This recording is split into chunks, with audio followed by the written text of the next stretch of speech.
pourquoi les marchés semblent en apparence relativement insensibles au tapering de la Fed? On en parle avec vous, Frédéric Rosier, bonjour. Bonjour.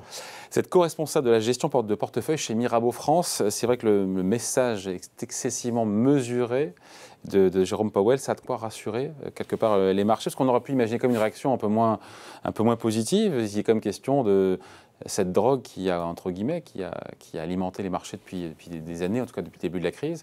On va retirer un peu de morphine, même si on va en retirer en petite dose, à dose homéopathique. Mais voilà, c'est ça. Certains diront, c'est bizarre, les marchés auraient pu quand même un petit peu corriger. Non, rien du tout. D'un autre côté, c'était attendu, c'est ça. Pour Jackson Hole, on n'attendait pas grand-chose et finalement, on a été servi, c'est-à-dire un discours un peu plus qu'accommodant, c'est-à-dire qu'on prépare le terrain en douceur avec un consensus qui parie aujourd'hui sur un discours un peu plus indicatif en septembre et un tapering qui commencerait en novembre. Ouais. Donc on a un peu intégré ça, je dirais que ça fait maintenant 12-13 ans qu'on vit sous injection de liquidité, finalement. Les premiers quantitative easing, ça remonte à quelques années déjà. Et lorsqu'on regarde le bilan de la Réserve fédérale... Et justement, l'idée d'en sortir pourrait être plus angoissant. Ouais. Je trouve que c'est Non, mais la vérité, elle est différente. C'est qu'on a vu par le passé qu'on ne sort jamais vraiment d'un quantitative easing. Donc on a le sentiment que, je ne dirais pas quoi qu'il en coûte, ça on va le garder ça, M. Macron, mais quoi qu'il arrive, on aura une réserve fédérale qui sera là. Donc si on est un peu trop agressif, on déstabilise les marchés, on vient en 2013. Voilà, mais on remet un peu de gaz. Donc c'est ce qu'on a connu par le passé. D'ailleurs, il y a une petite citation de M. Powell là, sur Milton Friedman, concernant effectivement la nécessité d'intervenir, mais de manière plutôt graduelle et pas trop anticipée par rapport à l'évolution de l'inflation. Donc on voit bien qu'il y a un discours quand même qui reste ultra accommodant.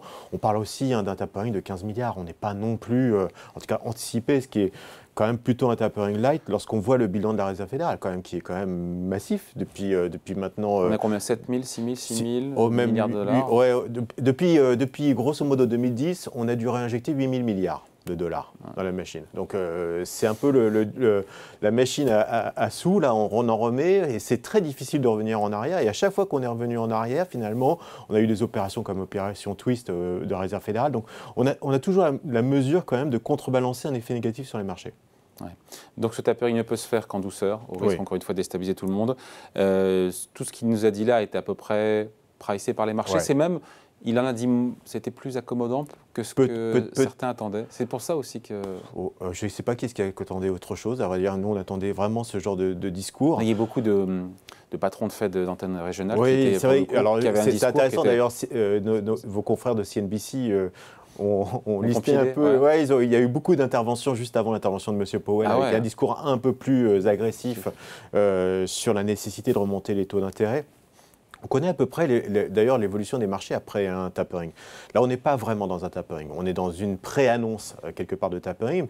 Mais grosso modo, les marchés baissent de 6 à 10% lorsqu'on a un tapering qui se met en place. Il faut le savoir, les marchés les plus sensibles, c'est les marchés émergents qui sont sensibles à ce niveau-là. Parce qu'on a un effet dollar, c'est-à-dire qu'on a un dollar qui pourrait remonter assez fortement derrière et donc déstabiliser les marchés émergents. Donc voilà, on connaît à peu près le mécanisme qui se met en place et la baisse qu'on a lorsqu'on a un tapering, elle est très très courte, elle peut être même violente, mais on sait que le rebond derrière est relativement fort. Donc on a l'historique maintenant, ça fait le 4e de quantitative easing, donc les marchés sont finalement sont moins sensibles. Vous savez, on parlait d'injection de morphine, mais quelque part, lorsqu'on fait des morphines et on a l'habitude d'avoir de la morphine, in fine, on est un peu moins sensible à ça. Donc là, les marchés sont vraiment dans l'idée que quoi qu'il arrive, on aura une réserve fédérale qui va accompagner le mouvement avec des... Et d'ailleurs, on ne parle pas de remontée de taux. Hein. Non, pas du tout. Attends, juste avant les taux, il ouvre la brèche et il dit en gros, bon, tout ça est conditionné, on l'a dit juste avant, avec Xavier Timbaud, est conditionné au marché, notamment au marché de l'emploi. Mais tout le monde dit, voilà, ça sera pour novembre. En novembre, logiquement, il fait l'annonce officielle et ça commence au même moment. Oui, en fait, c'est pas, il y a pas. Là, voilà, là c'était la pré-annonce. Après, il y aura. Alors, en septembre, peut-être qu'on aura quelque chose qui sera un peu plus formalisé en septembre, effectif au mois de novembre. Avec effectivement beaucoup d'experts disent entre 15 à 20 milliards de réduction, d'allègement sur les 120 en retirer 15 ou 20, on en retire 15 ou 20%, effectivement, on y va, encore une fois, oui, pas compter. Finalement, il y a eu très peu de mouvements sur les taux américains, d'ailleurs. C'est plutôt sur le milieu, c'est-à-dire 5-7 ans, que ça a un peu bougé. Mais grosso modo, sur les taux américains, il n'y a pas eu non plus une évolution relativement importante. Et les marchés, effectivement, se sont bien tenus pour des effets de... C'est des fondamentaux aujourd'hui. Si vous voulez, il y a un paradoxe dans ce marché. C'est-à-dire qu'on peut le voir d'un côté effectivement très très cher. On le sait, par exemple, les indicateurs de Warren Buffett, Buffett Indicator, qui vous montre que la valorisation des marchés est excessive par rapport à la création de richesse, par rapport au PIB. Vous avez le price earning, le ratio des cours sur bénéfices à l'instant T qui vous dit effectivement le marché est très très cher. Par contre, vous avez vu, les résultats étaient excessivement bons, on a plus de 70% de croissance des bénéfices. Et ce qui vous ramène finalement ce qu'on appelle un PEG, c'est-à-dire la croissance du PE.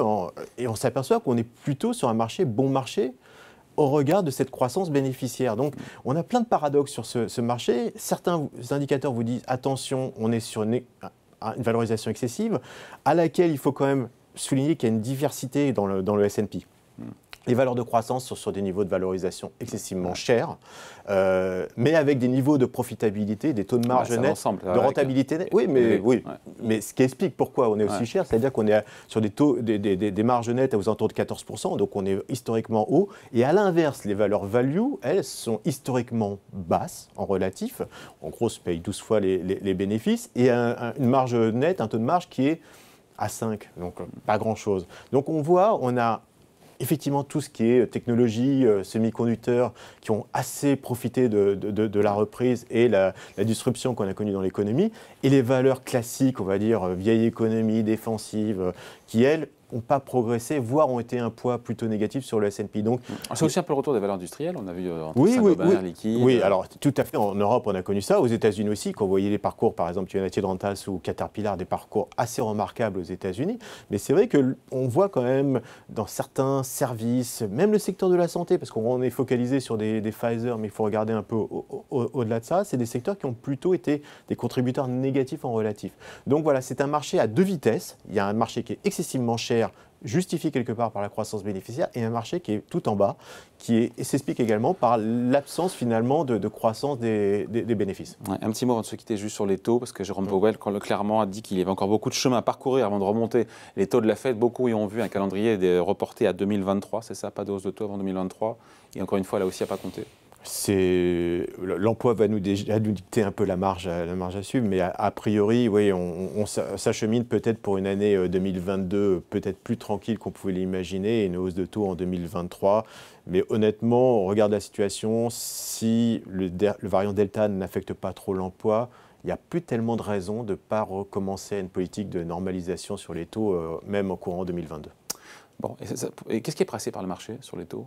C'est ça, en gros, on parle sur une légère remontée de hausse de taux, a priori, sur fin 2022, début 2023.